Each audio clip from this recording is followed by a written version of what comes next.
Wing commander Praful Bakshi साहब हमारे साथ हैं और वीरेंद्र जी हमारे स्टेट हेड, बहुत शुक्रिया आपका। सुरेश गोयल जी, मैं कार्यक्रम की शुरुआत आपसे करना चाहता हूं और मैं ये समझना चाहता हूं कि वैश्विक स्तर पर और घरेलू स्तर पर ये ईरान की वॉर ने हम पर और दुनिया पर क्या प्रभाव डाला है। देखिए, मैं बात करूंगा भारत की तरफ से कि भारत के ऊपर क्या प्रभाव डाला है विश्व के रूप के ऊपर। खासतौर पर वेस्ट एशिया में तो काफी व्यापक प्रभाव है, लेकिन वो एक अब बिल्कुल अलग चर्चा हो जाएगी। अगर मैं भारत की बात करूं, जो ये जब अभी युद्ध शुरू हुआ है, मैं दो तीन चीजें कहूंगा। आपने जो वहां पर भारत के नागरिक या उनके परिवार वहां पर फंसे हुए हैं गल्फ के देशों में या वेस्ट एशिया में, उनके बारे में बातचीत करी है कि किस तरह से वापस आएंगे।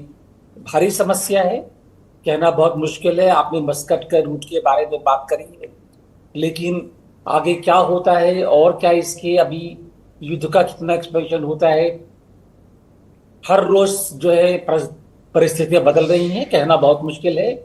तो जैसा कि हमारे जो भारत के दूतावास भी कह रहे हैं कि आप जितना जल्दी से हो सकते हैं निकल जाइए, वरना आप जहां पर हैं वहां पर जस्ट हंकर डाउन रहिए।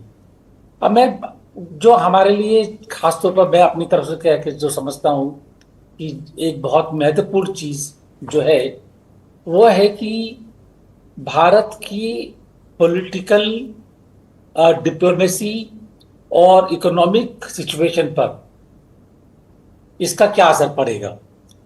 पहले मैं बात करता हूँ इकोनॉमिक सिचुएशन की। पहले आप बात कर चुके हैं एनर्जी सप्लाईज की। हमारी एनर्जी सप्लाईज का 40% गल्फ के देशों से आता था और इसमें से सारा तकरीबन 90% वो स्ट्रेट्स ऑफ हॉर्मज से आता था। अब अगर स्ट्रेट्स ऑफ हॉर्मज बंद हो जाता है तो ये जो ऑयल सप्लाईज है, गैस सप्लाईज है, आपने पढ़ा होगा कि कतार ने पहले ही गैस सप्लाईज के ऊपर रोक लगा दी है भारत के लिए, क्योंकि वहां से उनको सप्लाईज के लिए जो रूट है वो अब बंद हो चुका है ये। तो भारत की सप्लाई, एनर्जी सप्लाईज पर असर पड़ेगा। हालांकि हमारे जो मंत्रालय हैं उन्होंने भरोसा दिलवाया है कि हमारे पास 45 दिन का स्टॉक मौजूद है जी, ठीक है। तो 45 दिन का स्टॉक काफी होता है, लेकिन अगर ये युद्ध लंबा चलता है तो हमको ऑल्टरनेटिव ढूंढने पड़ेंगे।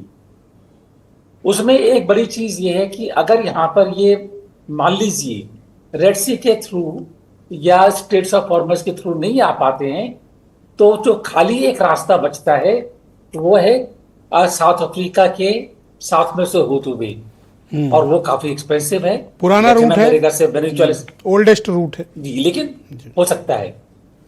ट्रेड कनेक्टिविटी, आपने पढ़ा होगा कि बासमती चावल सस्ता हो गया है भारत में, क्योंकि जो बासमती चावल एक्सपोर्ट होता था यहां से सऊदी अरेबिया गल्फ में, अब उसको पिकअप नहीं कर रहे हैं क्योंकि ट्रेड रूट बंद हो गए हैं। तो हमारा जो ट्रेड है गल्फ कंट्री से मोर देन $100 बिलियन, उसके ऊपर असर पड़ेगा। और ये $100 बिलियन के ट्रेड पर जो असर पड़ेगा, आप समझ सकते हैं कि भारत के व्यापार का क्या क्या हल होगा। तो ये दोनों चीजें मिला करके तो असर है ही। सबसे बड़ी चीज ये है कि हमारी जो एक स्ट्रेटेजिक लोकेशन है, पोजीशन है, उसके ऊपर क्या असर पड़ेगा। अगर आप ये देखेंगे कि अभी वेस्ट एशिया में खाली दो मुल्क ऐसे थे जो कि अमेरिका के खिलाफ पोजीशन लेने के लिए तैयार थे, ईरान और अफगानिस्तान। बाकी सारे मुल्क वेस्ट एशिया के और गल्फ के ज्यादातर अमेरिकन खेमे में थे। अब पाकिस्तान अफगानिस्तान के ऊपर हमला कर रहा है, ईरान के ऊपर इजराइल और यूएसए के हमले शुरू हो गए हैं। तो अगर ये पूरा पूरा एरिया जो है, अगर ये वेस्ट एशिया का पूरा एरिया जी, यूएसए के खेमे में चला जाता है तो हमारी पॉलिटिक्स में काफी फर्क पड़ जाएगा। हमारी जो लीवरेज है बिल्कुल खत्म हो जाएगी। तो मोटे मोटे तौर पर तीन चार चीजें ये हैं जिसके ऊपर हमको ध्यान देना। जी। बहुत शुक्रिया सर, कृपया हमारे साथ बने रहिएगा। इस आपने बड़ी इंसाइटफुल इन्फॉर्मेशन दी और मुझे लगता है कि हर आम भारतीय को इस तरह की व्यापक चर्चा और ज्ञानवर्धक चीज़ों के बारे में ही जानना चाहिए। हर वक्त व्हाट्सएप